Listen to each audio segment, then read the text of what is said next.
સુરતની નવી મતદાર યાદી જાહેર થઈ. સુરત કલેક્ટર દ્વારા શહેરની અંતિમ મતદાર યાદી પ્રસિદ્ધ કરવામાં આવી. આ યાદી માટેની પ્રક્રિયા ડિસેમ્બર મહિનાની શરૂઆતથી ચાલી રહી હતી.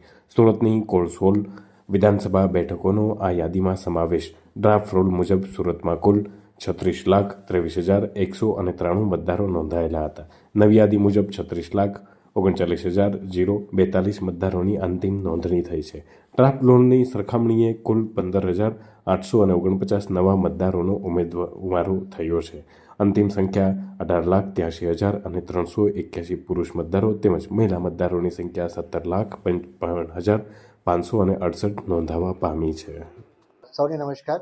જેમ આપણે તો જાણીએ છીએ કે છેલ્લા 2-2.5 મહિનાથી ચાલતી એટલે ડિસેમ્બરના સ્ટાર્ટિંગથી આપણે સ્પેશિયલ ઇન્ટેન્સિવ રિવિઝનની કામગીરીમાં બધા જ જોડાયેલા હતા અને આજે ફાઇનલ ડ્રાફ્ટ રોલની પ્રસિદ્ધિ થઈ ચૂક્યું છે. તો એની સાથે જ આ પ્રક્રિયા જે છે અહીંયા સમાપ્ત થાય છે. સુરત માટેના જે 16 એસીસ એમાં ઇન્વોલ્વ હતા અને ટોટલ આપણે જે ડ્રાફ્ટ રોલમાં 36,23,193 જેટલા મતદારો ડ્રાફ્ટ રોલમાં સમાવેશ થતા.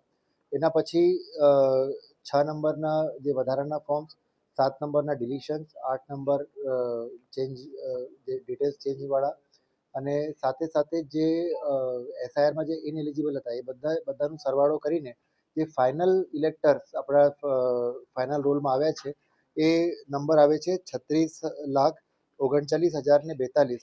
એટલે ટોટલ 15,849 મતદારોનું નેટ એડિશન આપણે કરીએ છીએ.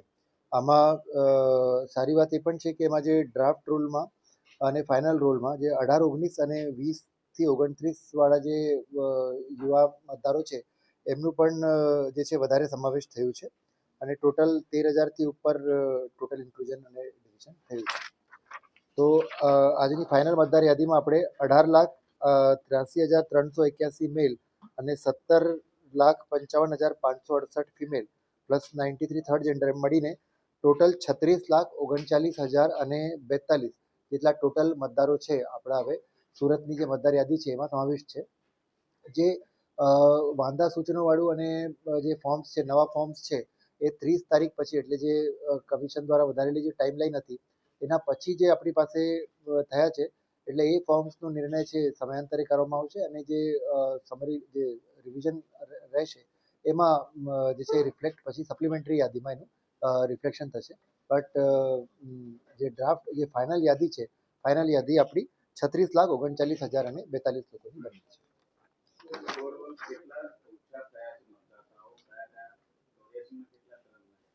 એ ટોટલ 84માં આપણે 10,935 વધ્યા છે. કરંજમાં 1,346 વધ્યા છે as compared to draft role.